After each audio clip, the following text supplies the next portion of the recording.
Good evening, everyone, and welcome to SPT Live again. And tonight we're just doing a show off the quip, and we have the lovely Neil Payne this evening. Neil's up in Scotland, aren't you? Lovely Scotland. I love it. Up for Christmas, and we've got the lovely Richard with us this evening as well. So, how are you guys? And it's lovely to see you all again, or should I say peeps.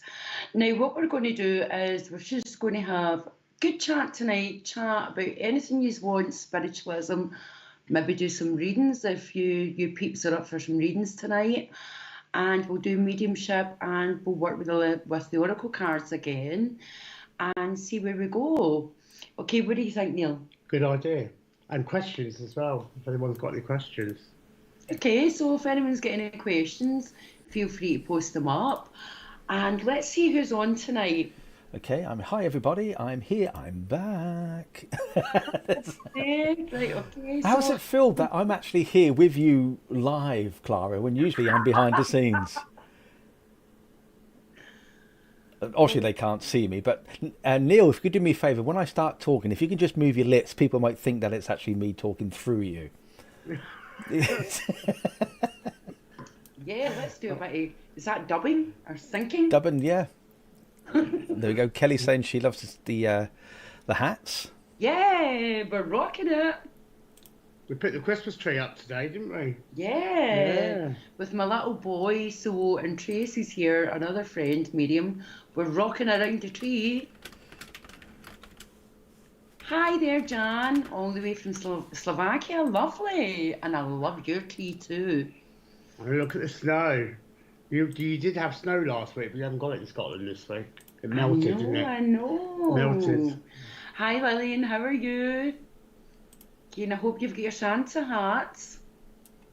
Hope you're all rocking the bells. Hi, Sandra. Now, that's a good Scottish name. What, Sandra? Oh, what, you on about Mackenzie? Sandra Mackenzie. So right, I'm going to say Mackenzie. Okay. Hi, Jen. Yeah, it's all about the Christmas spirit now, and I love the children in the background. I hope you've got them all. And the dog. And the dog. Cash Pelly, hello.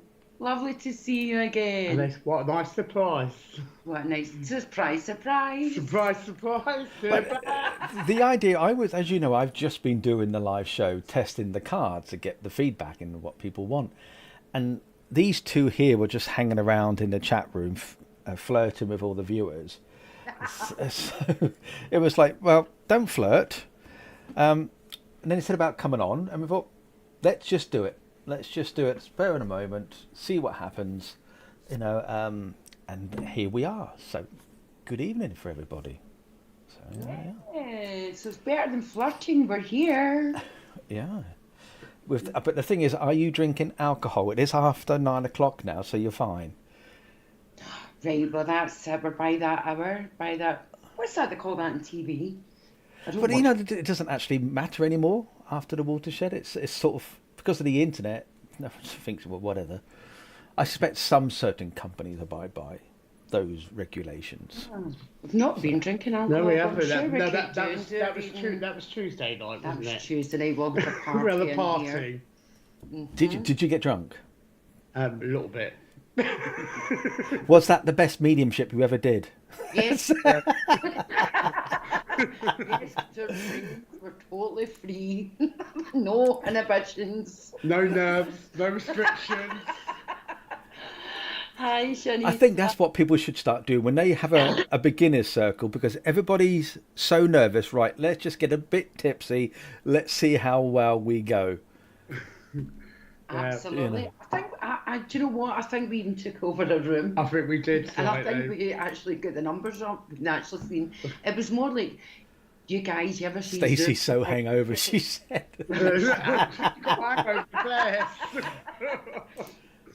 Yeah, we actually became like the puppet show on Zoom, the Muppets. It was hilarious. Oh, it was really good. So what are you guys, apart from Stacey dying, Sue Ellen, that's the Sue Ellen moment, Stacey. you ever heard of Sue Ellen? Oh, God, that Dallas, wasn't it? Steve Jay Sheffield. I Armstrong. wish I had this story to go with that. God, is it? Oh, Kelly, I love that one. That's fabulous. Who's all drinking tonight? Are you Yeah. drinking too? So we're getting a few questions here. Is that Roanna is saying she's new here. Hi, this is the show we don't usually sort of do on SBTV. It's a bit more serious, I suppose, in loosely. But tonight it's just a bit different. We got Neil and Clara here, me, Richard. Just thought we'll have a good old chinwag. If Neil and Clara have both said that if they feel drawn to someone by giving them a reading, or if you've got any spiritual questions, then they'll answer it. We might use the cards, but tonight it's a Christmas spirit. It's putting the hair down, having a good chinwag, having a good laugh, and hopefully throw in some readings. That's what we're doing tonight. So that was the idea, and it was literally spur of the moment. It was literally 10 minutes ago we said about it, and here we are. So sometimes it can be fun like that sometimes. So there you go. Absolutely. There's nothing like putting sport, having fun, and that's the best fun in life, isn't it? Life's too short. Definitely. Well, it is if you're only 5'2". Sorry, Neil. Right, so you got people asking. You got Neil here, for example, and Nina, sorry, asking that we'll have some guidance tonight. But so, what sort of guidance do you need? Is it for a washing machine, a tumble dryer, a microwave? You might want to buy. You know? How to put the Christmas tree up? Nin, we can help you there. Yeah.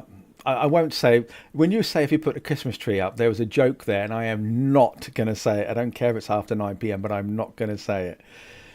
So it was on, do you remember the TV show, Whose Line Is It Anyway? Whose line is it anyway? Well, yeah. It was on there, so I definitely can't say that. So, yeah. So what sort of guidance are you looking for, Neen? It would help if you go a wee bit more in depth. As Richard says, are you buying Christmas presents? Right. When it comes to aggressive dementia, I would more or less say when it comes to guidance of that, you would be more or less looking to speak to A, a neurologist, and B, healthcare providers, because we can go into health as such if it's one-to-ones, but we have to be very careful, especially live as well. That one, I would actually take that up with a neurologist. That's their thing.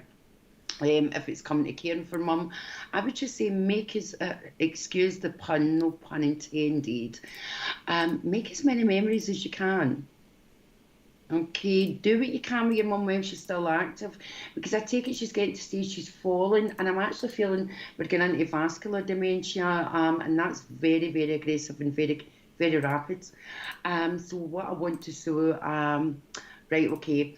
So she's asking for them already, so it tells me it's pretty aggressive, what stage she's at.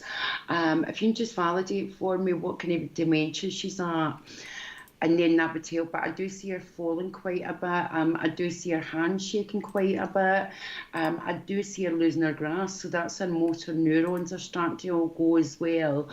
But what I would say, do as much as you can, and when your mum's with you, so to speak, then make those little moments, whether it be only 2 minutes, it's enough for mum to remember before she passes. Okay, and I don't mean she's going to pass today or tomorrow, but just take as much as you can time with her. Okay, so I hope that helps. I think it does. I have someone I know who has severe stages of dementia, and when I go and see her, she remembers who I am, which is nice.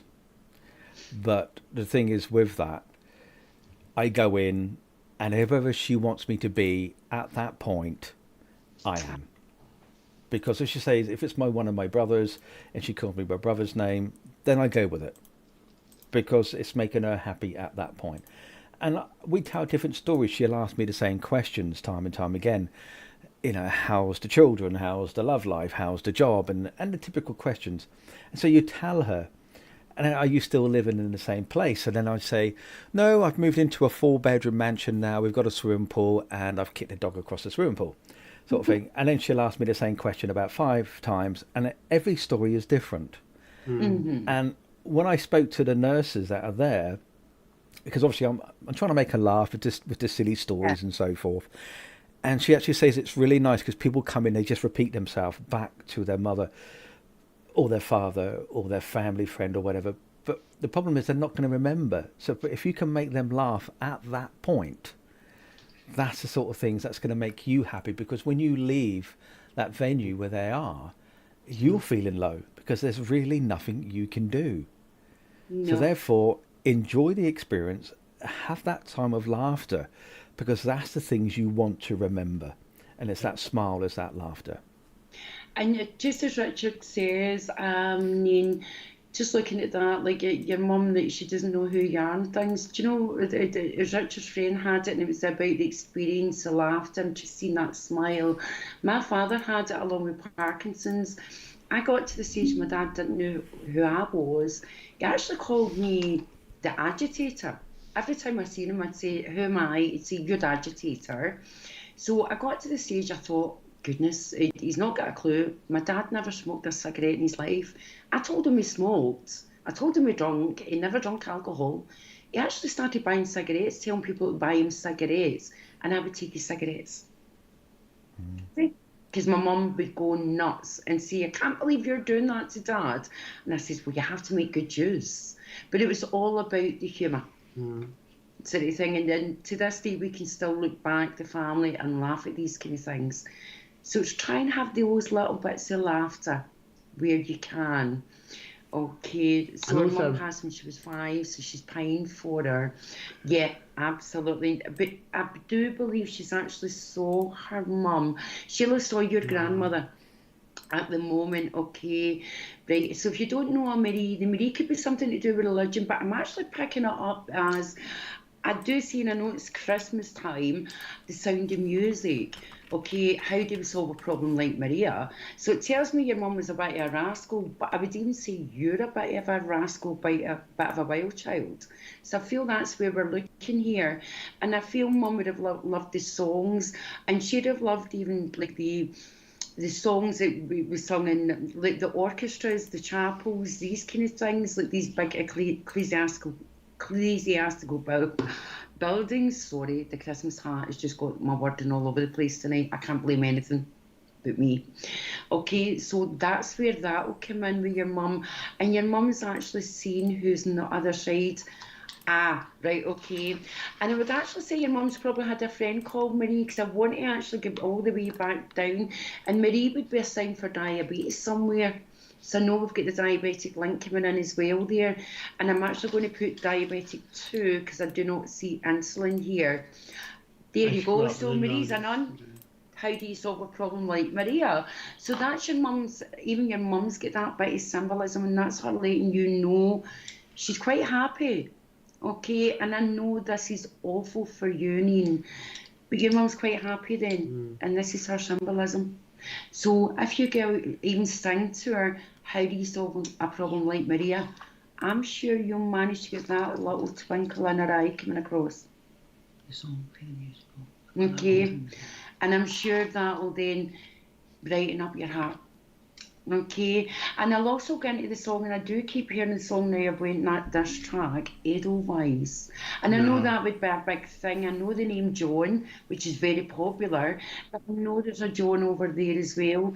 And I do know as well your grandfather would be passed over too. I do want to say as well, but I do feel there's more going on here with you growing up, when I pull in. I'm looking at your photograph and I'm pulling into your energy now. And I do know at the moment you're going through things, and we're of course we do at the end of life, we start looking at packing things, but there's things you're going to keep, okay? Because I know you're at the moment, we're looking for paperwork, if that would make sense. Okay, and I feel there's something going on round about paperwork, because I'm flicking here all round everything, trying to get everything sorted, but there's something missing. I need you to go through the drawers. Okay, I need you to start getting through everything, because there's something needing signed. Okay, darling. But know that your mum's fine. Give her a little sing song. get the twinkle going in her eyes, because as much as she doesn't know who you are, remember she still hears your voice, and it doesn't matter what the brain thinks. The voice is different. Can Okay, I just come in there with that as well about dementia and that? Because I used to do nursing. That was my first part of my nursing was dementia. And a lot of the people with dementia, they also live with either short-term memory and long-term memory loss. You know, so sometimes when they're talking about things, it could be going back, way back, or they could be stuck in the memory of their life as well. So sometimes that also comes around with the dementia side of things as well. So, Yeah. They also say music. Someone mentioned it earlier on in the chat. Who was it? Sorry, I've got to go back through the comments. It was Louise Wellens saying that that music helps as well. And they said the nurses said where someone I know, as I said, was there as well. Said exactly the same. Music helps. Yep, absolutely. Yeah. So Neil, just very quickly, if I may, so when you were on last, what have you been up to? Because it's been a while since you came on, wasn't it? What have I been up to? What I haven't been up to? Keep it clean. In Scotland, obviously. Yeah, I've done some few things. I've done Christmas carol services lately, readings at church. So yeah, I've been quite busy. So it's been keeping me busy in my spiritual aspect. But I'm just about to start a new career as a teacher, Richard. Oh. Yeah, I'm going to become a TA. Mr. Teaching Payne. assistant.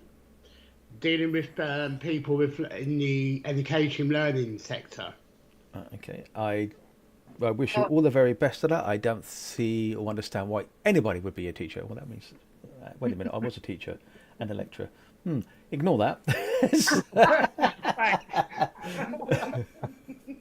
So you're still doing your mediumship? You're still going to churches, doing your lives and so forth? Yeah, well, I was away just recently, not far from you actually, doing a weekend on workshops and one-to-one readings. And when is that, sorry? I just recently did that. It was not last weekend, the weekend before. And I wasn't invited? No. I put you on the spot. Well, sod you. That is the first I have saw you stomp. So what are you doing up in Scotland? Was it just visiting Clara, or you working there? What are you doing? No, it's just to come up and have a break and see my friend Clara and spend some time with her. Yeah. Because we went away back in July. We went to Benidorm for a holiday for 8 days. And we had such a great holiday, so we decided to get together again. I've never been to Benidorm since I was 18 and landed back on it with Neil. I'm going to tell you a story here now, talking about Benidorm. This was many years ago when I was a teenager trying to show off. I was dating a young lady, and we had a disagreement in Benidorm, and I was trying to learn Spanish. So she did a runner, and I found a local police officer trying to show off in front of my friends, as you do, trying to ask him, look, what do I do? She's 18, so I must be about 19, 20, not a teenager then. And so I tried to speak to him in broken Spanish, what to do. And he started laughing at me. And I thought, oh, what have I said? And he said, it's okay, I speak fluent English. He asked me the question. So I explained to him, and he said to me, do you know what you actually asked me? I went, no. He said, where's the local prostitutes? Can you tell me and direct me? I love it. And I just stood there. My friends were laughing at me, and some of them to this day would still bring it up every now and then. And I just gave up. I should have carried on trying to learn Spanish. I thought, sod it. I can't be bothered. Yeah, so there you go. Yeah, so I found a few. I thought it was the nightclub I was going to, Richard.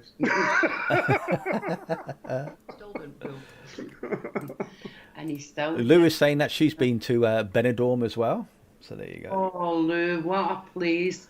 And Richard, I hadn't been since I was a teen, and then Neil said to go. I usually stay in the city, Alicante, but right, okay, I'll go.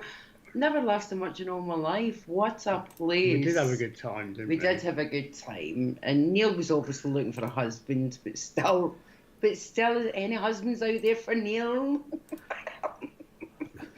It's like Cilla Black, surprised. No, that's what's the one she did. The blind date, wasn't it? She did. Blind date. I think you should do one of those shows on here, Richard, a blind date show. Well, we do. We do every day. You think about it, because you don't see the recipient. Yeah, it's true. So it's blind. You know? We went to the gate. Hi, Natalie. It trips me, half an hour trips, not even a walk, we call it a trips. Marching all the way up Old Town, up the gay scene. Of course, I get chatting to the men, but not anything in it. But of course, Neil didn't even get chatting to one man, and I says, I'm going to have to teach you social learning. And I will tell you that Clara will not go anywhere unless it's white bedding on the bed. Too much information now, I think, for this late show. My poor innocent ears. You know what I need to do? Once I finish the SBTV app, which I hope to launch in the new year. By the way, everybody, it's nearly done. I should start concentrating on the SBTV Spiritualist dating app for dating. App spiritualists to date one another. You've already got the same common interest. I suppose this is where you get the fraudulent medium saying, I knew you were going to come to me. I was told by spirit, you give me £50 and I tell you if we're going to be married or not. Spirit said, what's vodka? Gin. It's a cold Smirnoff. Morning, Teresa. Way from Australia. Should I say, was a very laughing halo to all the hello catch on the last few moments, which is Spanish conflap. Yes, yeah, Debbie, trust me, it was very embarrassing, but I'm glad this gentleman actually spoke fluent English, so I was quite lucky there, so I think, and Carol saying that your secrets are out now, by the way. So. No way, Carol. Carol was with us today for lunch. When you were little darling. And she had a fab time, Carol. Talking about Carol, we've got Carol Patterson here. Hi to Carol. So as well. Yeah. Hi, Carol. How are you? See, Neil's good. Neil, but do you know what? He's a gentleman. When we were on holiday, I would want to go home, just go to sleep. Neil would walk me all the way home, make sure I was back in the hotel, back in bed, and he would go out to party. And one night he got lost and had to sleep on the beach. Well, all my secrets come out, Richard, don't they? Well, I think your secret came out many years, dear boy. It did. You see what happened in Benidorm comes back here. Absolutely, yeah. We got Natasha saying, "Does my mum in spirit is my mum in spirit happy with my life journey I am on now?" Well, can I interject here if I may? I don't think it's about if your mum being happy. Are you happy, Natasha? That's the main and most important thing. Are you happy? If you're happy, then your mum's going to be happy because you're happy. That's all I'm going to say on that. Over to you guys. I'm going to add to that, Richard, because that's a total valid point. Because quite often people they want to do things, but I think you've got to be happy in yourself to do something, Yeah. And it's nice to get. What people forget is the spirit world are guidance. They're not there to tell you that you should be doing this tomorrow or this is going to happen next week. It's guidance. We can take the guidance, but we have to make that journey ourselves and be happy on that journey as well. And also knowing who we are as well and being happy within as well. It's so important. So I just wanted to add that to what you just said. No, Natasha, not she, sorry, my apologies there, is about a new relationship. If you're happy, every relationship at the beginning, it's like a honeymoon stage, isn't it? Everybody's happy, and then as you start to grow and as you start to learn about the individual, then you start to pick up new things, start to learn their interests. It's exciting. So why wouldn't your friends and family be happy for you? I've been in a relationship now, a newish relationship for about a year, and I'm still over the moon. I'm falling in love. And I'm happy where I am. So if a friend of mine turned around and said to me, I don't like the way that person is, or not really sure about that, I think, well, that's your opinion, but I'm happy. Yeah. And if I want to make changes to my life, it's my choice. Why should it affect others? As soon as it starts to affect others, then it's the individual's problem, not yours. That's my 2 pennies worth anyway. It's funny that we're talking about blind date instead of black and it's a relationship. So just go for it. And as Richard and Neil says, just to clarify that, if you're happy, you go for it. Doesn't matter what MD says, no. However, if you're dubious on your relationship, and I think that's where you might be going here, I may be wrong, then the fact you're questioning it in the first place, that tells me a lot. If that makes sense. Because if you're happy, stick with it. And ignore everybody else. Why do we always want recognition? That's the thing. That's what it comes down to, is the recognition. If you're going to go and buy something, you ask for people's opinion. What do you think about that? So you think, okay, I've got enough money. Should I go and buy that dress? Or should I go and buy that? This is why men don't go shopping with women. Because it's like, I'm not going to stand there for an hour while I decide on just 16 dresses when just that one, the first one, was fine. Because you're going to go back to the first dress in the first place. Well, I stay outside the shop and Clara goes shopping.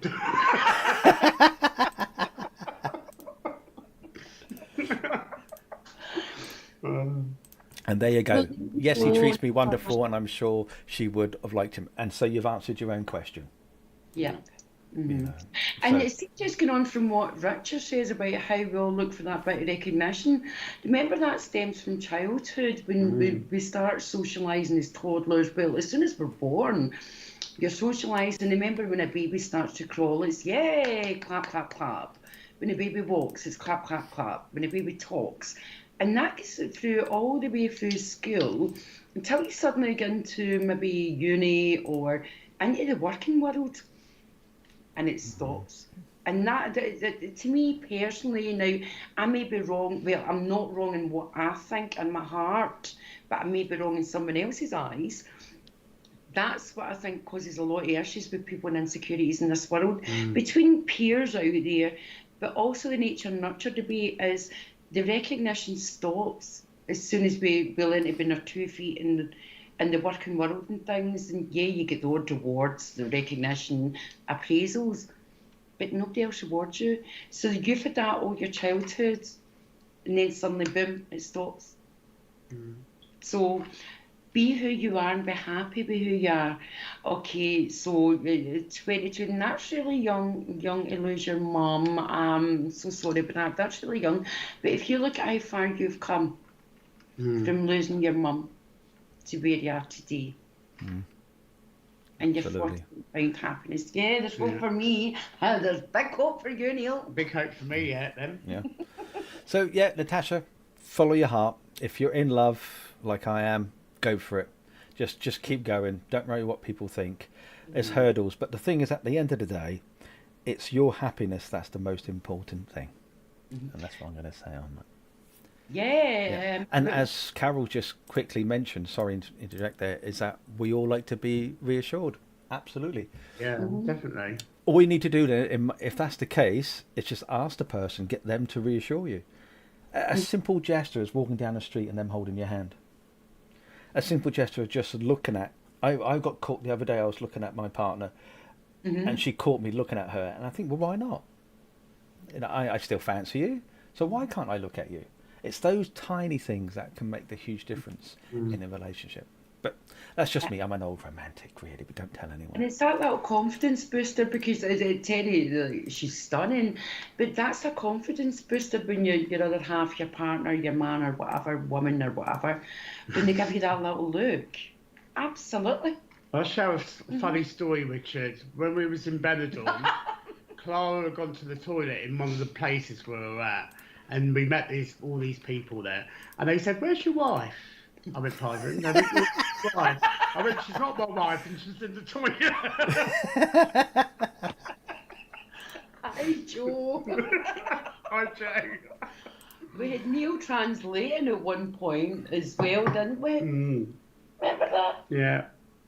They were storming away from me, and I was only talking to them. Bless. As you notice, everybody, tonight it's very laid back. Hi, Joseph, nice to see you. I just waved in the air there for some unknown reason, and no one can see me. But there you go. It's a very laid back late night show tonight. It was just spare of the moment. If you've just joined us, hello. I'm Richard, and we've got Neil and Clara here. I say it was a spare of the moment.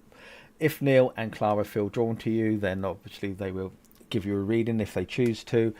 And we're just having a good old chinwag. But by all means, ask any questions, ask for any support, guidance, or whatever. And we just give our opinions. We're not saying it's from spirit. It's just the knowledge that we've gathered over the years. I talk nonsense. Neil's just as bad. And Clara, what can you say? So with that... White bedding. Remember that? White bedding. So yeah, as Rebecca was saying, yeah, it wasn't expecting show. Neither were we. It was just literally at the spur of the moment. Hi, Rebecca. Hi, Rebecca. Oh, too funny. So, yeah. Do you know what you could call us? Do you think we were maybe the loose baubles tonight that didn't make it on the tree and landed here with you, Richard? You've got loose cannons, loose women, we're loose baubles. Oh, thank you, Kirsch. I really appreciate that. Thank you. Chris is saying that Clara's worse, by the way, for everybody on YouTube. So if you don't know what's going on there, so yeah. Right, I have to tell you about Neil done in Benidorm, right? Is it clean or was it rude? Yes. We were in the pool one day, and it was quite reserved hotel, the usual yada yada. The next minute he decided he was going to be the fitness instructor. So we're in the pool. And he shouted to everyone, right, get your legs stretched. All you pregnant ladies, get your legs stretched. And do the exercises. It was like the old Mr. Motivator back in the day. Do you know everybody started getting into the pool and started exercising? I thought it was employed. I've just read Luke's comment. I don't know if you've had time to read it yet. Oh. He's saying I was in Benidorm once with my brother. The local barman thought it was really sweet that I brought my dad with me to this gay bar. Brother is 18 months younger but looks 20 years older than me. I think that's right. Bless. I believe Luke's coming on the channel soon anyway, so I'll look forward to that. We've got a question from Pamela here. Have you ever fell out with spirit? All the time. They don't like me, I don't like them. Quite often. Yeah. Quite often. Pamela, we know Pamela. Pamela's been in here partying one night as well, Richard. Parking? Partying. Pamela, do you want me to give your secrets out now that you've asked that question? Yeah, but getting back to your question anyway, remembering they can guide us, but we have free will. So we get into this free will scenario that the spirit world, other worlds, they can't interfere at any time. Yes, we can wake up and say, I don't like you, I hate you, you've left me, and how could you do that? My life's going so bad. And I suppose it's that we want to look to blame someone. Does that make sense? I knew you wouldn't, Pamela. Okay, does that make sense? But of course we all have those moments where it's like, and like I still have them, and Neil still has them, and I'm sure Richard does. Like, it's like, why did you leave me? Like, to my mum, why did you leave me? Look at what's going on in my life. And I think that's where you're coming from, sort of thing. So yeah, we all have those moments, and yes, I will tell everyone how we had that little drink. Pamela get helped out the gate. Didn't make work the next day. Bless. We keep your comments coming on. I am reading all the comments. Clara and Neil can't read them, but I am reading, and I will pass on the messages and so forth to them as well. But a bit of upliftment tonight, a bit of fun. So ask away if you have any questions. Lucy, the question that you have here is, my husband is on life support and in a bad way. Please, have you got any messages from a mum or cousin? All I can say to you, Lucy, and I ask everybody else, if everybody can send out that healing thought, that filling energy for your husband. Okay. And we do have a question though from Louise Wellings. and she's asking, when you have a miscarriage, can that baby come back, but when the time is right, or would it be a new soul? Well, this is quite an interesting question, because this is one of the questions that Reincarnation. people do get asked quite often in their work as a medium. So I believe that when the baby goes into the spirit world, I still believe the soul grows. It becomes older into years. I do believe that it can be reincarnated back. It has the choice. But I think when we go down this avenue, I don't know if Clara agrees, this can be quite tricky, because people will have different opinions about this as well. But my opinion, a soul will grow within the spirit world, whether it's a child or not. You know, that's my opinion, and can come back if it chooses to. Yeah, and I'm with Neil in that, Louise. Like, it is a tricky subject, because then when we get into the incarnation, then you're talking, as well as different religions, but different cultures believe in reincarnation, but different maybe terminology. And then are we going to then reincarnate as a baby, as an animal, for talk's sake, as we hear these different things? Is that mum, dad? Is that my baby? Sort of thing that was a white dove. But I'm more with Neil. I do believe in progression, but I also believe that depends on what's chosen, because I'm not so sure the contracts either. It's quite a huge discussion. You can actually follow that, I'd say, for about 6-7 hours or forever more. Come back that one night when when we're on it, we've got about 10 hours, and we'll go for that. Because I think you can go down different roads for this. Down different rabbit holes. Yeah. Very tricky, that one. Now you've got me. You've just asked mine and Clara, so that's 2 mediums' opinions, and then you could ask another 3 more with 3 different opinions. You know. So Richard, what's your take on this? It's yeah. I think because when you have a miscarriage, does the child have that spirit knowledge? So let me start from the very beginning so I can make myself a bit clearer. This is what we've been told by many mediums, and I know I have mentioned it many times. So if you're hearing the same thing again, I apologise. But you hear mediums turn around and say, we choose our life path before we come to the earth plane. Okay, that's that choice. Supposedly, this is what we do. Supposedly. So if that's the case, when I'm in the spirit world and I want to be born, let's say, to the earth plane, does that mean I've got to then go and find my mother and father? Am I going to have siblings? So that means I've got to go and find them as well. Am I then going to have this life experience which then involves other people? Maybe a new partner. That partner, how many partners am I going to have through my life? So I've got to go and see all them and say, look, I'm going to plan this. I want to date you when I'm 17, but then I'm going to get rid of you when you're 19, and I'm going to go with your sister. And then I'm going to go and speak to your sister, that if I can do that, because I want you to feel that emotion. Because it's all about learning. So that means instead of not just my life I've affected everybody else's life. That means that new partner of mine, I've got to go to their parents and say, look, is that okay for you? Can you be my parents? And then I'm going to meet this boy, and then we're going to split up. I need you to reassure me that everything's going to be fine. So all of a sudden, it's not your life that you've planned. You've planned everybody else's lives around you as well. Yeah. Because they want to feel the same thing. So with that in mind, when you have that miscarriage, depending on how far the miscarriage was, did that spirit energy want to experience that? And if so, did it have to ask your permission to experience that as well? Because it's not just affecting you. It's why would you want to go through that emotion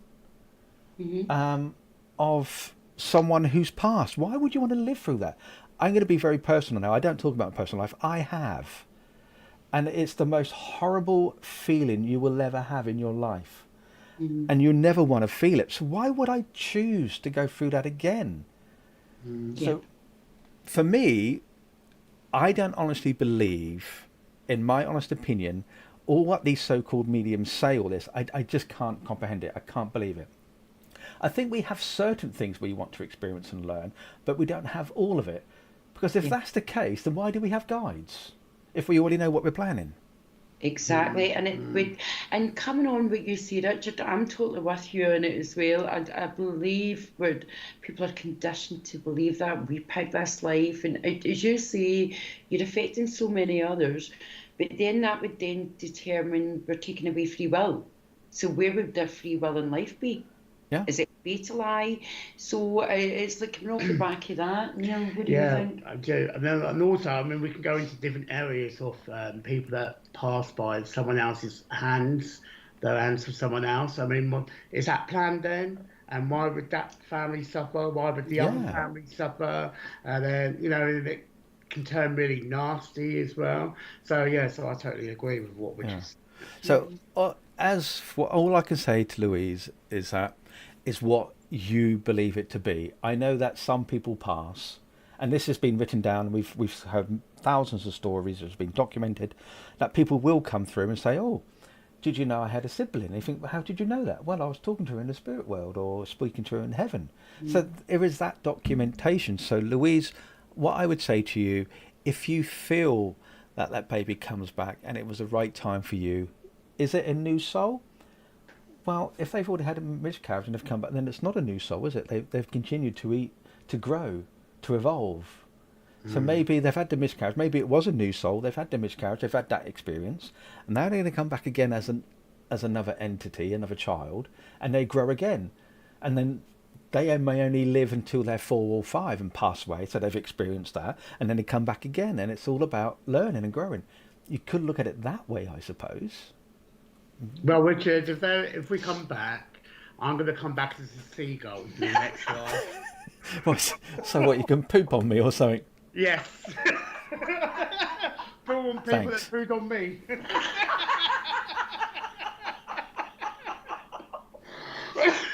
And I'm glad it makes sense, Louise, and not about pooing on someone's head. But yeah, take it as you wish. I think personally that it's the 5th principle in spiritualism. Personal responsibility, and I think mediums should take more responsibility to what they say to people, because they could cause more damage. They should think before they speak.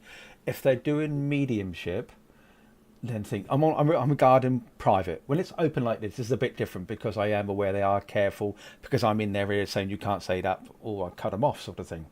But when it's a private one-to-one, be careful what you say, because you are affecting that person's life. No matter what you're doing, you are affecting their thoughts, their emotions, and the outcome of where they want to go. So that's my penny's worth. I bet you wish you never asked how Louise.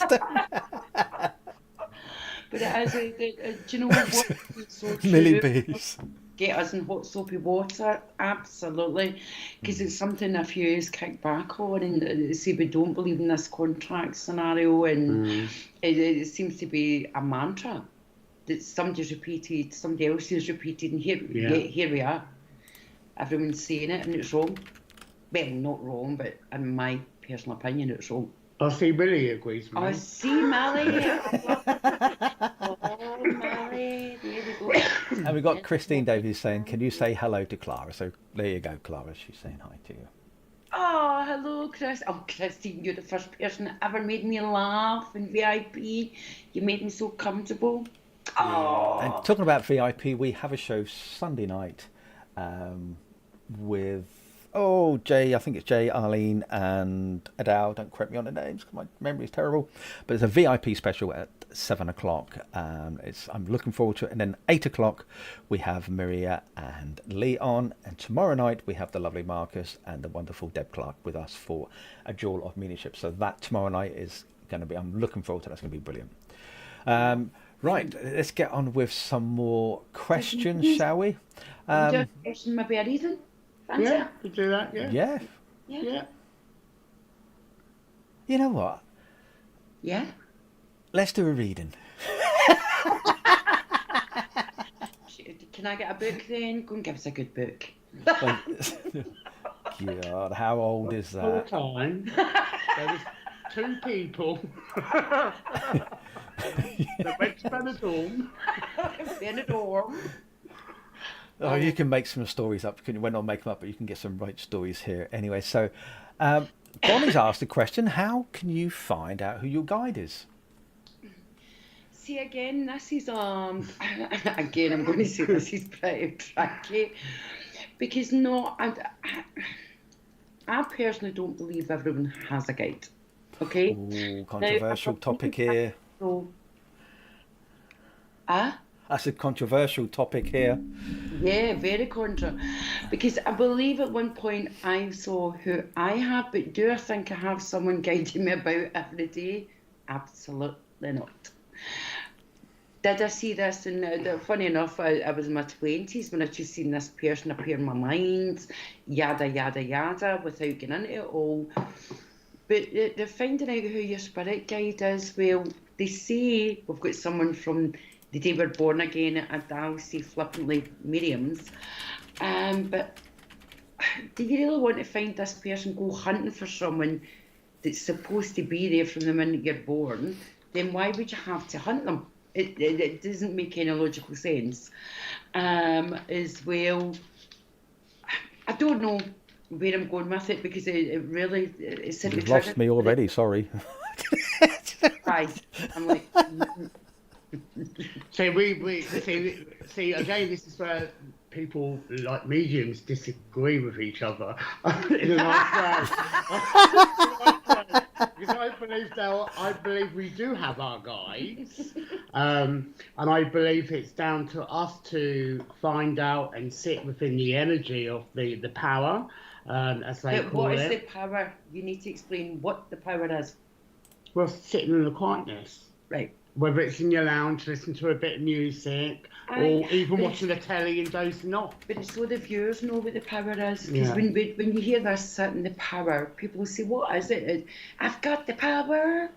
Yeah, it's true. Yeah, it's true. But I believe that, I think we all, but I also feel that our family also can be our guides on the other side as well. Like your parents, your brother, your uncle, whoever that wants to help you through your life. So, Yeah. so that's a good question to ask, Bonnie, actually, because you've just had Clara's take on it. You've got mine, and we're going to get Richard's take on it. Oh, sure. There's another medium sitting in the background to your Tracy. Yeah, Tracy's probably got a different take on it. But see, that's the good thing, though, isn't it? That everybody has their own opinions on everything. So, Do you listen to voice? But it's saying, what is the power? Yeah. All right. Okay. So, okay, to find out who my guide is, I'm gonna background, guys. Do you know who my guide is? My guide is my set of two eyes, my set of two ears, and my gut intuition. And I run with it. Well, I don't always run with it. That's why I get in messes and Benidorm. Yeah. So, Richard, what's your take? Okay. Obviously, my thoughts, by all means, tune in if you got anything for Bonnie, but this is controversial. What if there isn't a guide? Hear me out. Now, when we're supposedly in the spirit world, before we come down to the earth plane, we apparently guide what we're going to do. We're going to say, this is what we're going to be doing. But what if our guide is actually us? Is our soul is actually still there guiding us to the earth plane, right? So it's really us guiding us. But because as humans we have to put a name, a picture, an image or something, we have to describe things. We can't just turn around and say, well, actually that's not true, because I know the Scottish, I am allowed to say this, I'm half Scottish, say that thing over there, no, that thing just below that thing, and we assume everybody knows what a thing is, right? So yeah, absolutely. So is this spirit guide us, who tries to guide us? Part of us is still in the spirit world. But as humans, we tune in, and because we're expecting a native Indian, or we're expecting a Buddha, or we're expecting something else to be there for us, we put it on there. Yeah. So our spirit energy gives it to us, and then tells us what we really want. Is that part of ego? Oh, I have a Native American Indian. My question is, why would a Native American Indian come and support you and guide you on your path when that individual would like to possibly go and guide their own type? Yeah. Well, and then the answer is, well, maybe because it's the lesson and because but why would they want to guide you? Why would they do that? You've done this to yourself. These are just thoughts. I'm not saying I'm right, not saying I'm wrong, probably am wrong. I won't know. None of us at all will ever know until we go over there. Totally true, 100%. So therefore, you can turn around and say, I perceive my guide to be a Native American Indian, because that's how you visualize the individual through a meditation or a dream state scenario. So I think people should loosely say, this is what it is. But going back to Bonnie's question, because we've deviated here, is that how do we tune our guides? What people say is that you can meditate, you can ask them if they come through, and there's a lot of people. Deb Clark openly admitted that she's been the medium for many, many years. She still doesn't know who her guide is. And so, we don't know. But what I say to people is, if you believe that your guide is a Native American or a football player or a Chinese Buddhist or whatever the case may be, then so be it. If it helps you to progress your own spirituality and it makes you feel good, you can have as many guides and as many helpers as you want, as long as you are happy. As soon as it starts to interfere in other people's lives, that's when you should step back, take a look and thinking, why are you trying to influence other people to say that is my guide? There's 8 billion people on this planet. So you're telling me there's 8 billion guides in the spirit world. Exactly. And see, coming off the back of what Richard said there about the Native Americans now, and as I said about the 8 billion people in the world now, you'll hear the majority of people saying it's a Native American. It's always a Chinese guide, or a Buddha. What happened to Spanish guides, Greek guides? What happened to Aborigines, Australians? Why is it always these 3 Italians? Oh, I do like an Italian. But what happened to... It's always the same here. Native Americans and all this sort of scenario. Now, sometimes you can say, well, yeah, my guide's over there. Smoke rings, we're all blowing smoke. Okay, so as Richard says, as British people, we have to label everything, and not just British, worldwide, everything has to have a label on it. No, it could be your dad and your son, and it's what you think sits right with you. See, that I believe, I'm more strongly to that, and the reason why is because if it's your father or your mother or a family friend or a close or a family member, I should say, or a close friend, they would guide you on the earth plane while you're here and you need support and help. It's like, Neil, if you had something wrong, you would ring Clara, and vice versa. You would converse, you would support one another. Yeah. So if it's your dad, they love you, or your mother, it's endless love. And then what it is with that is then if they go over to the spirit world, then they want to guide you. They want to support you. So why couldn't they be your guide? Yeah. And can I just come in, see off the back of your comment, Bonnie, that you put as well about the burnt toast. Now, I'd be very careful with this because I hear a lot of mediums actually coming on these kind of comments. Do you know smelling burnt toast when you think someone's here, or just that smell? I'm not saying you have it, but you do know that could be what we call an aura. That could be a sign of epilepsy. The same as déjà vus. Déjà vu is actually a sign of epilepsy. And that's why when we hear mediums saying out there, oh, that's burnt toast, that's definitely one of your spirit loved ones, or déjà vu.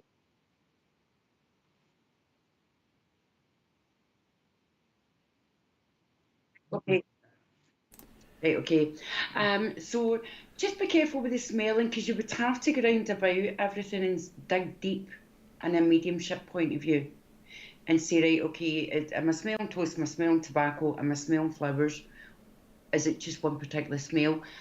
Did then someone always burn toast when they were living? That's the sort of line you would get down, Bonnie. Okay, so look at the little synchronicities when they were living. before we can then say that's definitely somebody there. I think a lot of people like. It's a question for everybody then. Oh. How do you know when spirit come in? I know when my dad comes in, I get a burning sensation all over my spine. So when a medium starts saying that they've got your dad here, blah, blah, blah, if I don't feel that burning sensation, I find it hard to believe. I'm not saying a medium's a liar, but it's just that more affirmation for me. So what does everybody else get? Like, for example, Bonnie might be having the smell of burnt toast. Some people get cigarettes and whatever. Yeah. Mm-hmm. I was going to say that because I understand what Clara was trying to explain there, but my nan was a smoker. And she smoked like she always had a cigarette after cigarette after cigarette. And every time me and my mum used to go to a church, the spiritualist church, we smelt her.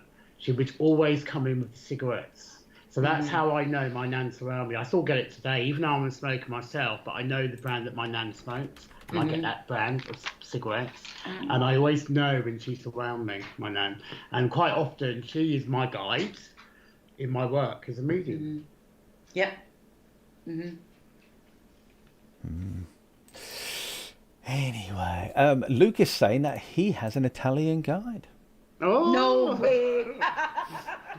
Can I have him?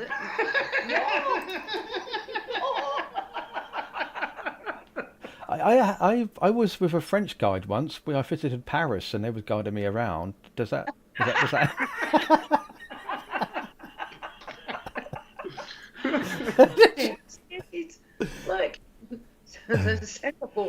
I wonder if Luke's Italian guide is temperamental though. They're very temperamental, the Italians, because I'm Italian myself. Very temperamental. He's a divo. Apparently, he's hot, according to Luke. Hot. Well, maybe spray some water on him, cool him down. So anyway. Carol says she gets a ringing in her ear. So we slap in your ear, Carol. But yeah, you do. Carol sits in circle with us, Richard, and she does, and you actually see her doing that with her ear, and that's when you know. And Louise is saying she gets smoke. You and me have got quite a lot in common, I've noticed. So I was talking about the teaching, and you're an English teacher, and now I said about my gran, you've got exactly the same thing about your grandmother. So we've got quite a lot in common. So it's funny how two people can have things in common as well in life. Yeah. Yeah, but you say that though, Neil. How many times have you given readings live or in a church, and the similarities are near enough identical, and then you realise it's the same father but different marriages? I don't know, not really.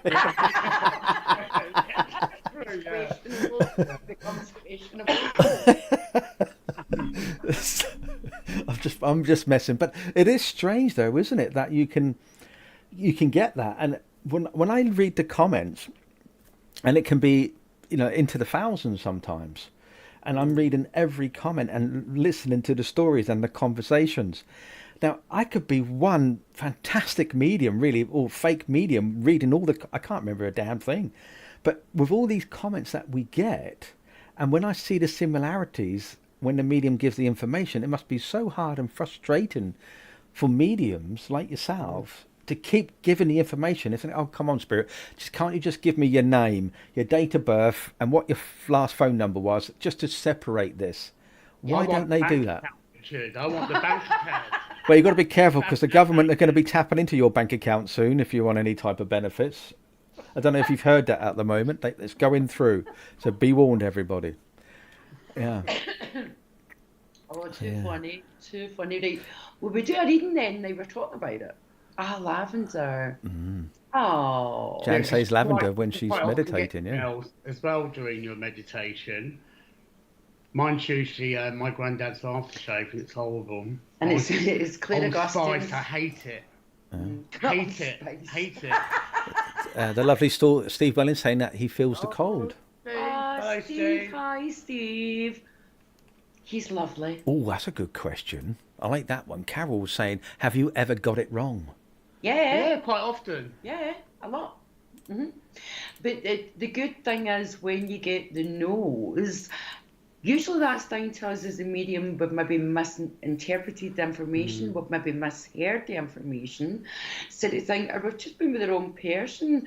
And that's up to us to sort that. Normally if I get 3 no's, I'm like, I'm not with you, but we feel it. Or it's just no, and then we'll say, right, give me a minute, and we'll go back and we'll get more information to sort out things. We never say things like, and Neil said, like I say, we're similar the way we work. We will never say, I'm not taking it back, I'm going to leave that with you, you'll find it. Because that's leaving a sort of doggy bag with someone, a sort of carrots as well, or I'm not taking that back, because that's our pride get in the way then. It's like, no, we have to work that out. Definitely. Don't we? And I think it's quite good to have those as well, because it challenges you in your mediumship when you're working as a medium. Oh.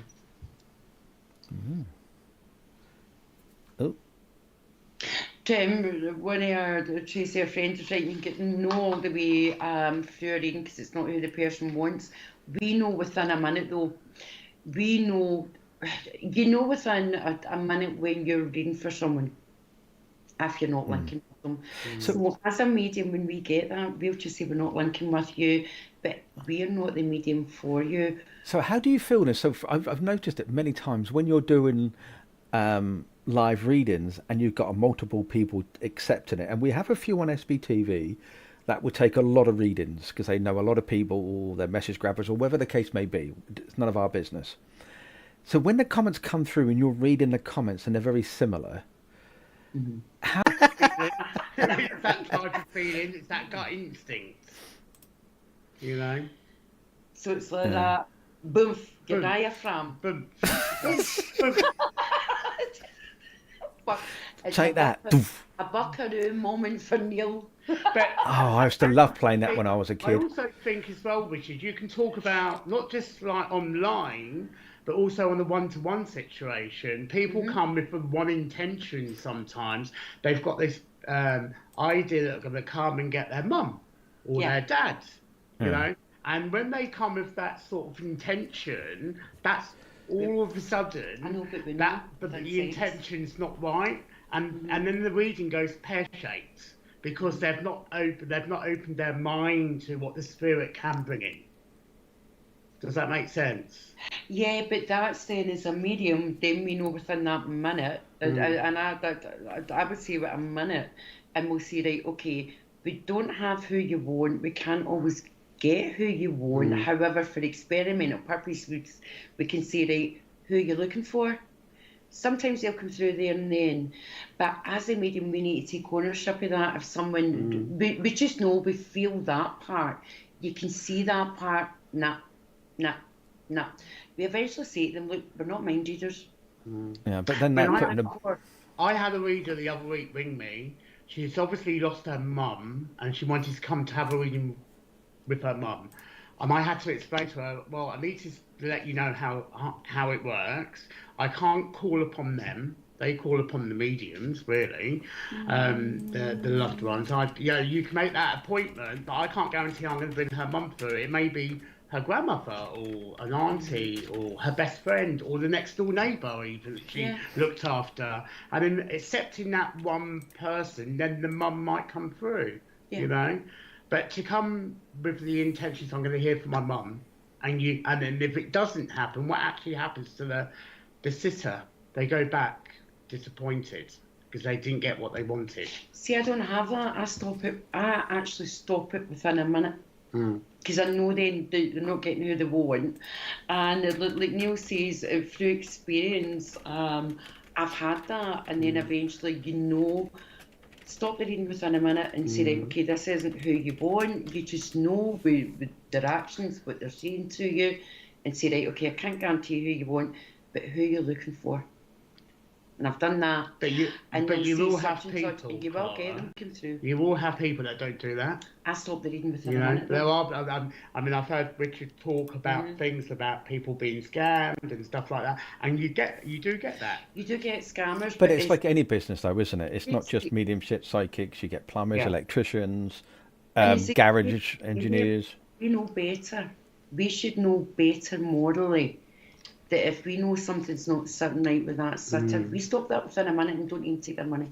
We just stop it. Absolutely. If somebody's going to keep pushing that on someone, that's passive aggressive and it's wrong.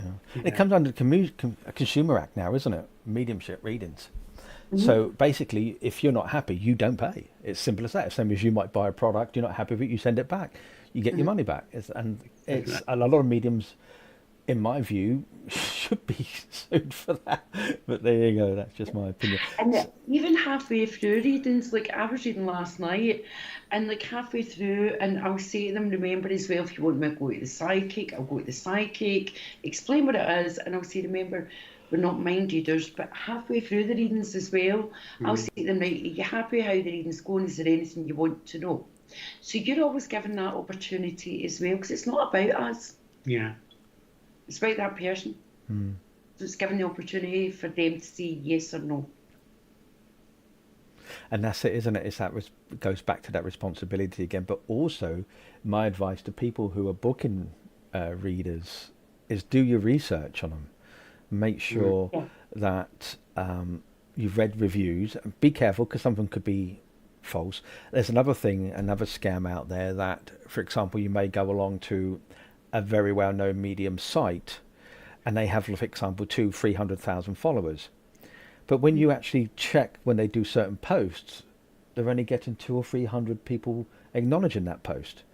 And when they go live, they only get so many, maybe hundreds or a couple of thousand. You're thinking, well, if you've got 200,000, why you've only got 800 people watching you or 900 people watching you? And the reason why is because they pay for likes and followers. There's other channels very similar to SBTV that have paid for likes and followers just to make them look good, because the conception is if you look at someone's profile and they've got thousands and thousands of followers, oh, they must be really good then, I'll follow this person. And they just sit there. And I watched this the other night with an individual.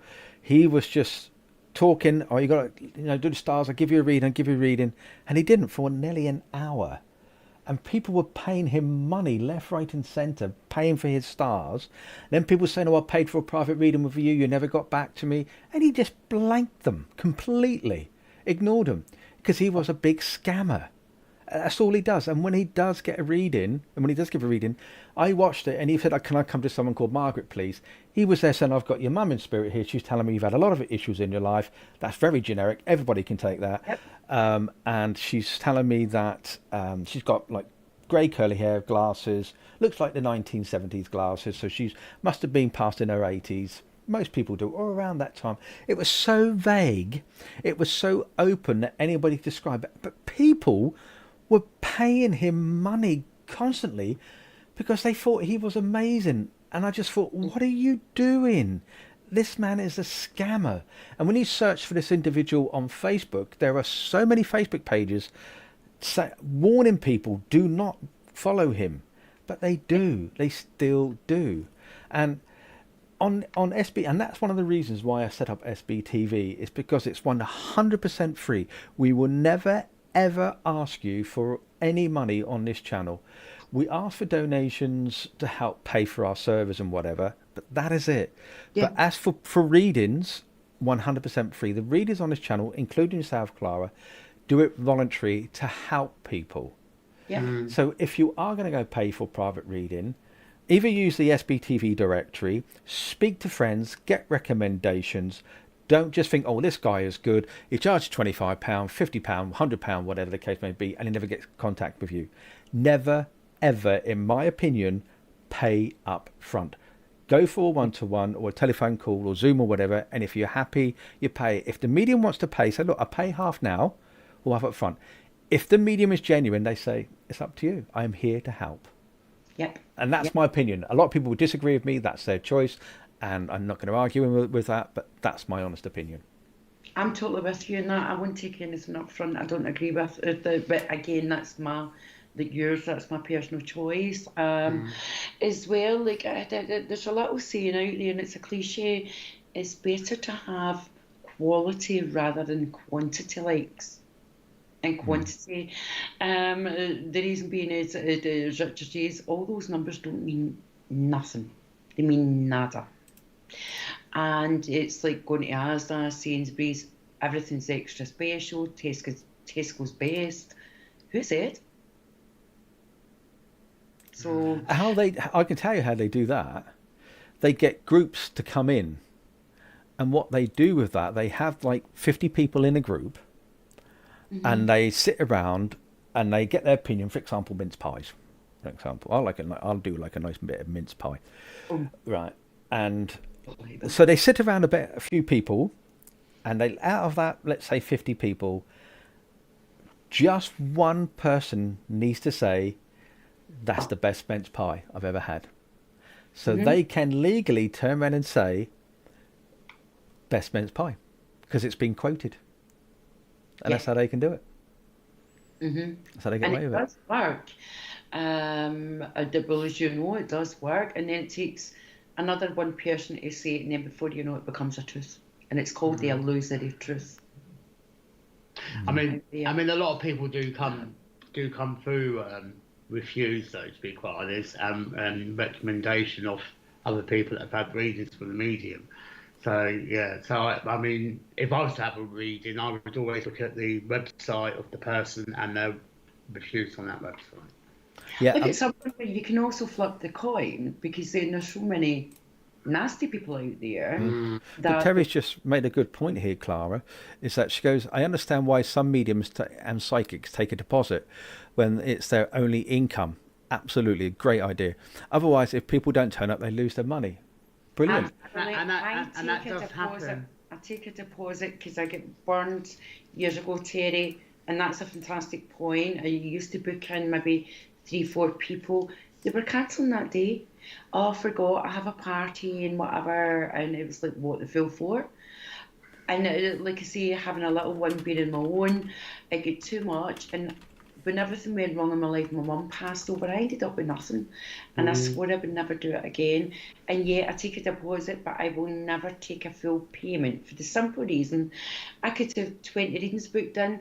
I've took that full payment from people. What if I die tomorrow? I've got a good bank account. Somebody's not sent me readings. Yeah, I've got insurances and whatever, but it means my kids have got good money, and all these people are left without a reading. That's the way I look at that. I think Carol's giving you a mince pie. A wee puff pastry mince pie. I like puff pastry, but I don't like mince pies. Depends what you put in. We've got a question for Colleen here. And she's saying, I'm seeing so many orbs around my home, bright blue, and the dog also senses something around. Would love to know if there is a message for me. Right, can we touch on about 2 of this then? We'll do a reading if that's okay, yeah? But also looking at the orbs, Colleen, and I'm quite a logical medium, and logical person. I would be looking at your camera first, whether it's, is it orbs with your naked eye? Is it a camera? Because that could be dust particles. And I'm going to give a bit to Richard here, because Richard was a photographer and he'll explain party blues and the camera lens, how that can work. So they think, but it's not always orbs. If that, I'm ready to repeat you and say, would that make sense? Your dogs sense anything. They can actually sense just a high-pitched noise outside. So they can be hunting the house for where these noises are coming from outside. So there would need to be a bit more explanation to the orbs. Are they huge? Are they that size? Again, I look at the logic before I would automatically go to, right, okay, this is coming from the other world. Neil, what's your input? Well,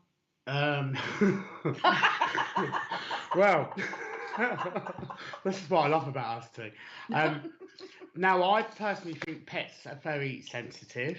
They do pick up noise, like Clara just said. They can pick up. Now, recently, I was dog sitting for a week with someone, and this dog is very sensitive. That I looked among this dog, and I said to my friend, "I'm just worried that your dog is going to be very sensitive, because I have a lot of activities in my flat, and the dog actually did pick up a spirit form in my flat, and me and my friend, who's also a medium, both sensed this person in my flat, and my friend actually gave me my granddad's name. He doesn't know my granddad's name from wherever. Never met him, didn't know his name, and he says, "I've got Ernie here," and I knew straight away it's my granddad in the lounge. You know, so I believe that pets do pick up on spirit activity that's going on, because sometimes we get a bit bogged down, I think, in ourselves. So I do think that pets do pick up on sensitivity. Yeah, I believe in that. Yeah. Absolutely, I do believe about the orbs as well, because I get orbs as well myself. Should see a doctor about that. So, I mean, this is what I mean about how you're going to get different opinions from different mediums. Yeah. You know? So I do believe that this could be happening as well. I sound like a bar humbug. Yeah, but yeah, totally get it, and yeah, there is different opinions, so absolutely. It's not saying that I'm right and Clara's wrong, or Clara's right and I'm wrong, but we're just helping with the how we. It's your interpretation of it, isn't it? It's what you believe it to be. Yeah. And great discussions. And Richard done photography, so you know how the camera works with things. Yeah, we've done plenty of lives as well with on SBTV with infrared cameras, and you can actually tell the difference between an orb and a dust particle. A dust particle just floats around, like, hey, yeah, look at me, I'm happy. You know, it goes all over the place. So, whereas an orb will move in directions that is abnormal to a dust particle. They're usually bigger. Some of them do have a different type of look to them. I have seen a blue orb before on location with the lovely Indigo Star Child, who came with us on location to a theatre. And in front of my eyes, I actually saw it right near her while she was doing a mediumship, and I thought, wow, look at that. That was with my own naked eyes. And because we were using cameras as well, everybody at home could see it. And it was that strong, it was that powerful, and I've never experienced that before. But yeah, dust particles, insects fly around, which we like gnats and things which we can't see with our naked eyes or whatever. They're there. That gets picked up on infrared camera. What I suggest to people to do: go on SBTV, either YouTube or Facebook, and type in trance with Polly Harnett, and type that in. And you will actually watch a video which we've edited down so you could see what happened when she went into trance. You will actually see dust particles, orbs, shadows, and you will actually see insects. So you can distinguish all of them straight away within literally in thick sample a minute, which we've edited down to. That's fantastic education, Yeah. right there. Yeah. Can I just come here for a minute, Richard? I just want to say to Colleen, so you're saying about a blue orb here, okay? So that would indicate to me the blue orb for me as a medium, that the blue is to do with healing, okay? So I think there is a healing energy that's being created from the spirit world to here on the earth. So I'm not sure if it's to do with your family member or somebody you connect to, Colin, but I believe there's a form of feeling going on here, and that's probably why you're getting the blue orb. That's how I feel anyway. Yeah, if it's making your heart turn and it's giving you a lovely feeling. The feeling I'm getting. Yeah, it's. I would say, I would agree with you, Neil. It's probably spirit, and enjoy it. Ask them who it is. Can they give you another sign? Up anything on there? No, I'm listening. You're listening. Thanks for Clara to listen. So, okay, then I'm going to put you two on the spot because you said about giving a reading. Oh. So, what do you get for Colleen then? Does it work that way? Can you just snap straight into it, or have you got to wait for spirit to be there? Straight away with Colleen, I feel straight away I want to look at, funny enough, a friend that would have passed over, but I also feel I've got a set of dad as well, but I want to go dad, father-in-law, stepdad. I also want to say as well, when I have this one night, you come in here, right, okay? Yeah. I feel also when I have this father here, I'm like father, stepdad, Colleen, if you can validate, to what we're getting here. But also I've got a friend here coming in, because I feel I've got somebody, a friend, but more like a female friend as well. And I do know I'm a bit... There you go, the healing, see? Ah, Yeah, don't mention the yeah. right, okay. Now, I do also want to say as well, would you understand then that person I'm talking about, spirit world? Because I do know someone would have passed over more like a friend. Okay, I do want to say as well that we were in a bit of, funny enough, the same, very similar to what you were going through. Okay, I have to be careful here what I say. I do also want to say, when I feel the father, stepdad, okay, and I want to get back here because I don't feel I was the most pleasant, and I do know I'm coming in giving an apology. Yeah, Neil, do you I want get, to I take get, I over? get this, I get the sense of feeling it's a father feeling here as well, and I do get the sense of feeling here. Quite difficult situations within your family. That's what I want to say here as well. But this gentleman, I do feel that he passed with a heart attack here. That I feel the heart condition with him, and David comes in here as well. So I don't know if you can relate to that name here, Colleen, but I just feel as if I need to bring David in here as well. You got more? Ah, right, okay. Ex-partner father Kevin, who passed a few years ago, right, okay.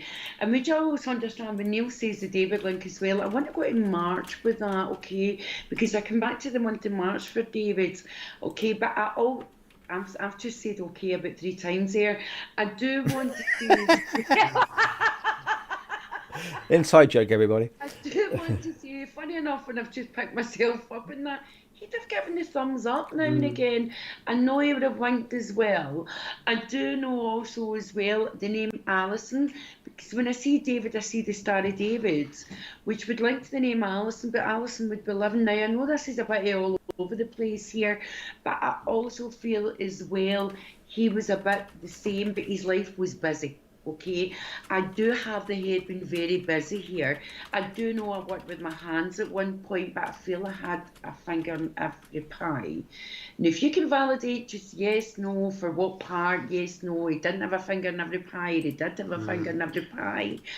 And I do also want to say as well, the man I feel he would have liked a little half, a little drink. You feeling that? I felt whiskey. Right, okay. Whiskey. I felt one of those whiskey glasses with a whiskey in it. What colour? David was afraid you committed suicide. Right, thank you. And I do, just quickly, what I want to say as well, it does come in and it's a bit about supporting you, Colleen, because your head goes round as well. Okay? And that's just a bit of support for you to make sure that you keep getting the help and you keep in touch with talking therapy. That's a big thing for you. You have to communicate. And Richard was bringing that up. I noticed, I think it was last night, when I was watching, it's all about talking. Communication's a big, big thing in your life. I feel you are slightly isolated, but I do want to keep reaching out in Zoom.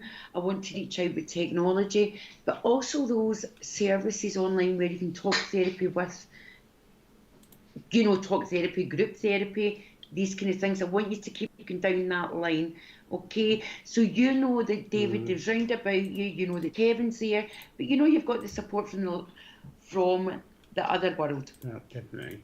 Okay? And with, it's funny what, as I'm going to come to the end with that, okay, I've just got to give you chocolates here at the moment, and it feels like black magic. I think it's black magic chocolates, no, Milk Tray Black Magic. So I want to give you black magic chocolates here. I've no reason why, I don't know why, but I just want to give you black magic chocolates. And I was going to say that about drink as well. And I'm actually, well, you did. You said whiskey. But also as well, she wore black velvet. Okay, the song as well. So that would come in as well. But like I say, you know that they're with you, darling, and you keep that talking up and you keep communicating, because that's the most thing you need at this point in life at the moment. Because you're asking a lot of questions, okay? But stick to your conventional therapies. And just take that blue for you for the healing situation. Okay, darling. So hope that's okay for you, Colleen. Look at that, 22-22. There you go. How good's that? Couple of Santa hats, couple of loose baubles tonight, and here we are. See, because that 2222 is a message of encouragement and Ah, balance in the life. Oh, there you perfect go. numbers. There you go. All that information available on this app, on the app very soon.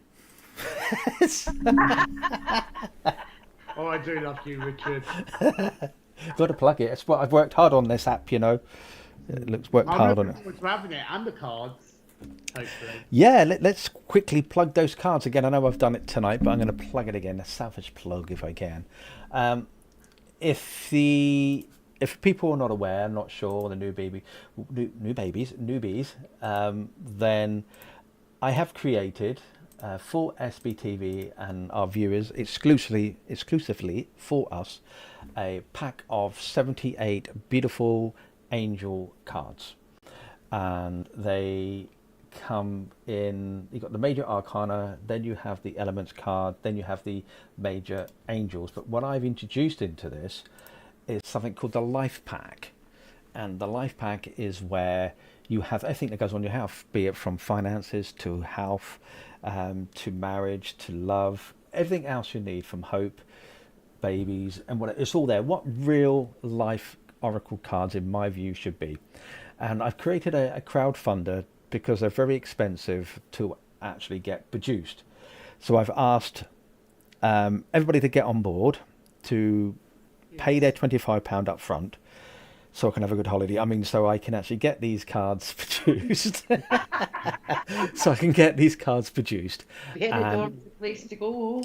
Yeah, and all the information I will place for everybody to have a look at. The cut-off is 3 days, and after those 3 days, then the cards will be available, but you will have. When they're so visual, they're beautiful, but then we get different visualizations in the head, and they're very good for people that can't work with a lot of words. That's what I love about them. There's so much of a story you can tell in one card. Fantastic for beginners that we can use with our students, but also a lot of experienced tarot readers out there have had a quick look at them. They jumped onto this last week and they've actually started ordering now because they didn't know they were actually available. And it's like, wow, we just saw those cards. Yeah, once the cut-off is Monday, and that's it, as I said, they're not going to be printed again. It's been such an upheaval experience. Are these limited then? Is it a limited amount? There are a limited edition, so there's only 100 packs that are going to be produced. Never again after that.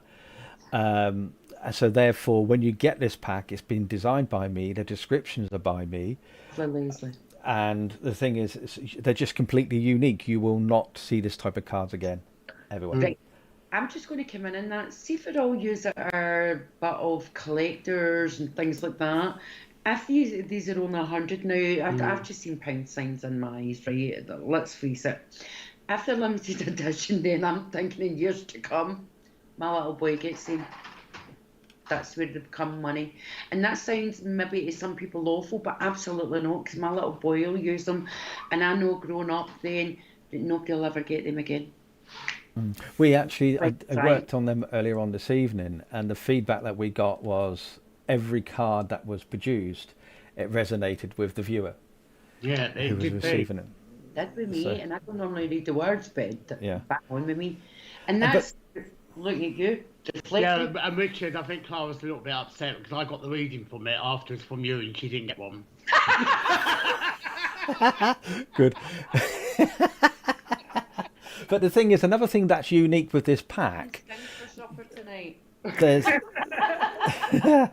there's actually 3 cards that come with the pack. So the cards go up to 75, and then there's 3 blank cards that is down to the reader to actually interpret it, give their own title to it, and the title could change at any point.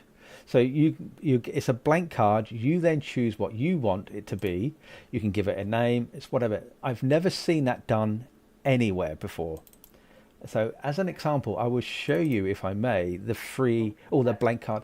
And what happened is, for the VIPs, we sat in the VIP via Zoom, and there was quite a few in there, and it took us about 2 hours to decide the final 3 cards to go in the pack. I'm going to show you, if I Can I may, just ask you, Richard, how long did it take you to actually design all those cards? about 3-4 months. Wow, that's a lot of time, energy, and sleepless nights, no doubt. I can It imagine. was. It was, yeah. So this is an unnamed card. I do it so you guys can see it as well. So this is an unnamed card. Love it. Oh, I love that card. So it's whatever you interpret it to be, what you want to call it. There was one that Button there pass. was one that you had earlier. That's You the gave a one. reading from, and it was Six. I think it was a guy with rings on it. Okay, yeah, all of them are angel cards. This is another unnamed one. Oh, that's lovely. I like that. And then the final one. This one was, it was time consuming to get the answer, to get it right. It was this one here. Oh, that's amazing. I can tell they're very detailed with the Yeah, graphic. I yeah. love it. What people should do when they see the cards, they should actually read into them. Don't just look at face value. Just go straight into it. Look at the cards. There's a lot of information behind the card itself, in front. Not all cards. For example, when you look at the nature card, the detail in here as Oh. well. So look behind, what's she wearing? Look at the animals, the plants, the flowers, the insects. It's all there, you know. But what I've done, they're not insects or animals that you sort of recognise. That it's more of And do you know what fantasy. I love? They're so different to other cards that you would buy out there on the market as well. Yeah, yeah, Lovely, lovely details and graphic in them. yeah. There's lots of cards. I say there's 78 of them, and I actually created roughly probably about 140, and it was work. You've got a booklet in there as well, haven't you? Yeah, the booklet is actually included. So what I'm doing with people who order this batch of the 100, you know, who put the money up front, I should say, they will actually be invited, or was sent, I should say. They'll be sent. I get my words out in a moment. They'll be sent a PDF full color document of it, so they can. It's an A4, so they can print it if they want. It's 90 pages. It's very detailed, and there's a lot more to the booklet, if that makes sense. I can't wait to get them because I'm going to use them teaching. Yeah. My teaching. For me, From our students, and a lot of our students are going to take the cards as well, so that we can start all together with yeah. them. See, Then the use- major arcana arcana, whatever. I can never get that right. So, Major card. yeah, my cards are different. So, for example, if I put on the moon card, this is my version of the moon card. Oh, that's beautiful as well. That's a very stern mum in spirit. Richard, Yeah. can we read that? Sorry? Can we do an off the quip with that one just now? Quickly then, because I want to shoot off. But before we do off, I want to show you one of my favourite cards, if I may. But actually, there's two. You know about Archangel Michael? So not Michael, Metatron. Yeah. Yeah. The main one, as I say, this is my version of Metatron. Oh, there's a I warrior. have that one. Yeah. And this is one of my favourite because this is the colours I like, and that's Raphael. I like that one. However, sometimes when I see green, to me means someone has an infection somewhere in their life, but it could be something else, infection-wise. Everyone's got different things. Yeah, we've got different for colours. But Richard, I think you've done an amazing job with those cards. Yeah. Beautiful. So thank you, but it's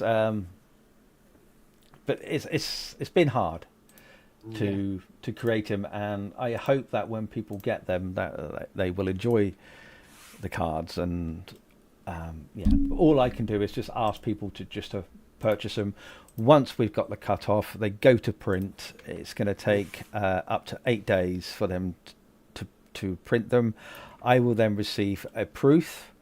I then obviously, once I've agreed the proof and the way it all looks and everything else like that, then all of them go to print. The 100 packs, including the boxes, and because they don't just come in a flip box, they come in a proper big, nice fat box with the booklet. But people say you don't have to read the booklet; you should just go with the cards and what they feel. in this case, I'm actually asking people, the descriptions are not much, they're a paragraph. It's for you to read the cards to understand them. It's like the cover card, which is this one on air for everybody at home who can see that. I know you can't at the moment. Let's do it so you can. This has actually got a description.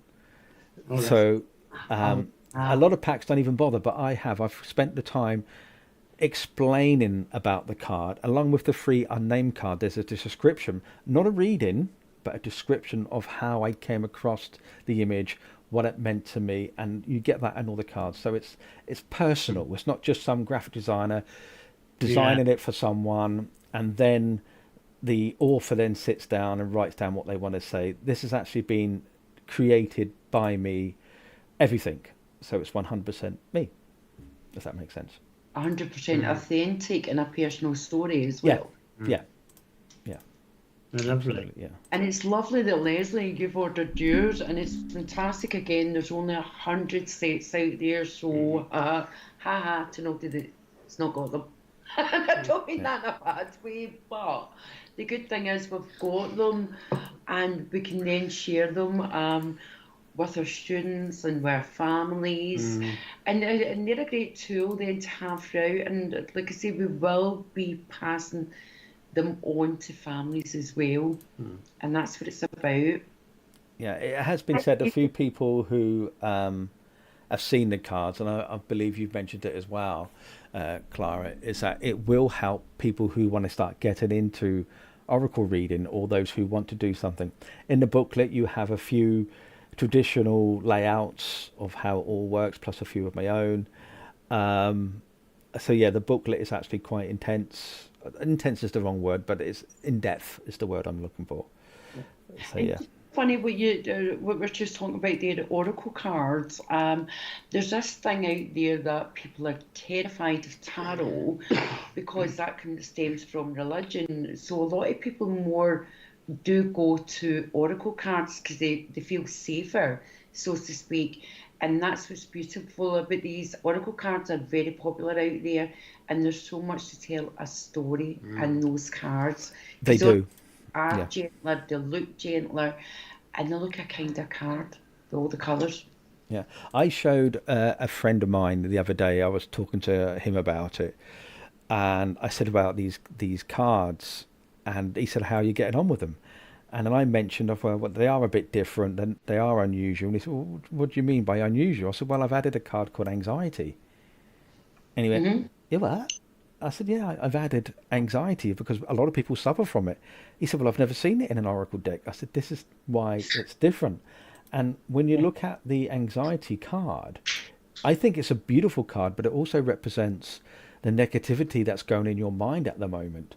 So when you see that, you got the different elements. You still got that energy. And I didn't want to put like angels or anything bad. So I created these sort of beings that's in black at the bottom surrounding the gentleman. The reason why I've done that is because we always have this negative, this dark side in our minds. So if we can sit there and visualize something, we can usually beat it. Yeah. And that's how I looked at it, is if I can visualize this negative energy around me, then hopefully you can see these sort of beings now. As you can see, they're not human. It's just this negative energy. Yeah. If we can visualize this negative energy, then with spirit's help, with the angel there, that's coming in, but we can't define it because our mind is so messed up we can't focus. So the image we're seeing is not a true angel. So therefore it represents our mind at this moment in time. But as you move up, you get the clarity of the pure white energy. And you say you're not a medium, Richard, really? And so when then you have the gold either side, purity, energy. And there's no faces because negativity doesn't have a face. And the reason why it doesn't have a face because it can't face you. It can't stand there and say, I look you in the eyes. So negative is just an imagination that we put on ourselves. And if we can defeat that by visualizing it, we can overcome this anxiety. And this is what I explained to him. And he just sat there and he went, wow, we could have just said it was a negative card. I said, it's not a negative, it's a positive card. It's to get people to face this anxiety and face it head on and say, you will do this, you can do this. So, do you know what's interesting? That's the card I get picked tonight, and as Neil knows, and even Tracy knows, so much going on in my mind at the moment with what's been going on, and that's actually spot on. What you've shown it's like demons on your mind, so to speak. Yeah, as Debbie just said, it's the battle in the mind. And even interesting as well, looking at that card, and we can spin it to looking at other things out in the world, looking for help, so to speak. And that could be your other people when you start moving up that card. That's your help as well out with in the real world as well. Yeah, absolutely. And exactly what Kelly is saying, that attitude is everything. Yeah. So yeah. Anyway, people, shall we call it a night? Because it was. I said to you, only 1 hour. But